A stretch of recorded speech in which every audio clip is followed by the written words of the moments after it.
जी दोस्तों, हमारे पास होंडा 70 है मोटरसाइकिल। अगर होंडा 125 भी है या कोई भी चाइना का मोटरसाइकिल, उसकी ये चमक ख़त्म हो जाती है। ठीक है, ये रिम के ऊपर से ये चमक ख़त्म हो जाती है। ठीक है, इसमें क्या प्रॉब्लम होता है जिस वजह से ये चमक ख़त्म हो जाती है दोस्तों, आपको मैं दिखाता हूँ। ये देखें दोस्तों, ये देखें मट्टी है बहुत ज़्यादा इसके ऊपर।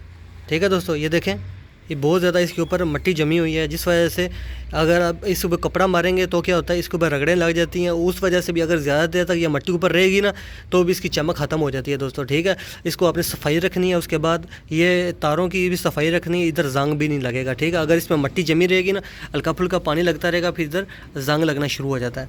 ठीक है, ये देखें, इसके ऊपर भी कली लगी हुई है। अगर ये मट्टी ऊपर रहेगी, थोड़ी देर ज़्यादा रहेगी, इसके जंग लगना शुरू हो जाएगा।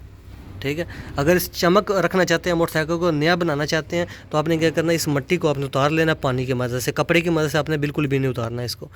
ठीक है, इससे क्या होगा, इसकी आपकी चमक जो है बरकरार रहेगी। ये देखें दोस्तों, आगे वाले टायर पे भी इसी तरीके से ही है।